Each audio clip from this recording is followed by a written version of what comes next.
The topic of my research essay is interactive film, the newest attraction in cinema or the most recent failure.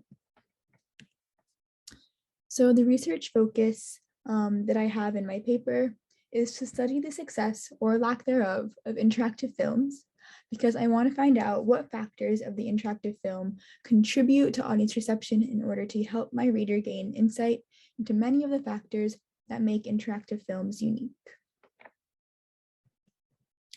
So the exemplary work that I'm focusing on in my paper is Bandersnatch. So for a brief summary of what Bandersnatch is, it's an interactive film that was released in 2018 as part of the Black Mirror series on Netflix.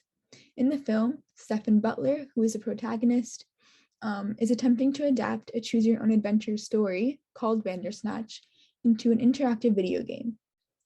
However, as he continues to work on the game, he begins to feel his grasp on reality slip away, and he begins to question how much control he has over his choices and their outcomes.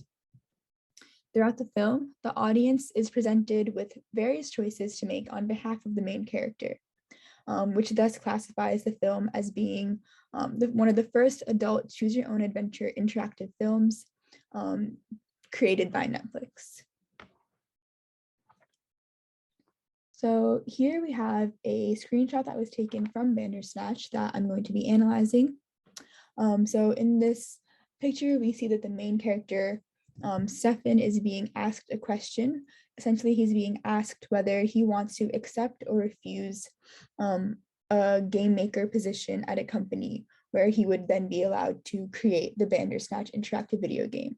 So he could either accept this offer and do this work at the company itself, or refuse the offer and create the game on his own time in his own room. So you can see that the audience is given two choices, whether to accept or refuse this offer. So this picture depicts one design choice of the interactive film that had the purpose of increasing audience engagement, essentially by providing a binary decision for the viewers to make.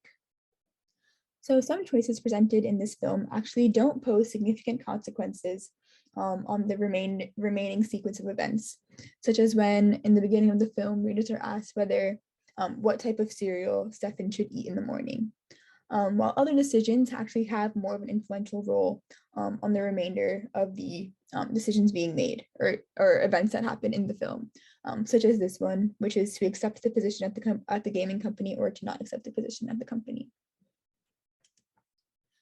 So although passive viewing of Bandersnatch was possible, because essentially the screen would default to an option if a choice was not made by the audience member within 10 seconds of the choice being presented, Netflix actually reported that 94% of viewers were actively making decisions throughout the experience. So this is an outcome that Netflix executives deemed as being a success.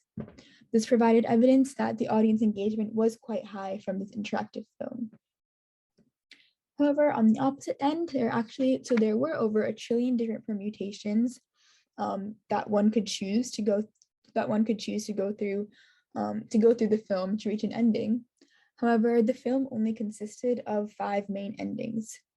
So this could be used to argue that there really was not much autonomy present for viewers, because many of the decisions that they made would lead to the same conclusion in the end. So in that sense, how much influence does the choice of the audience really have on the story's progression? So viewers have expressed discontent with their limited influence that their decisions had on the endings of the film, so that contributes to the negative reception by the audience of this particular film. Thank you.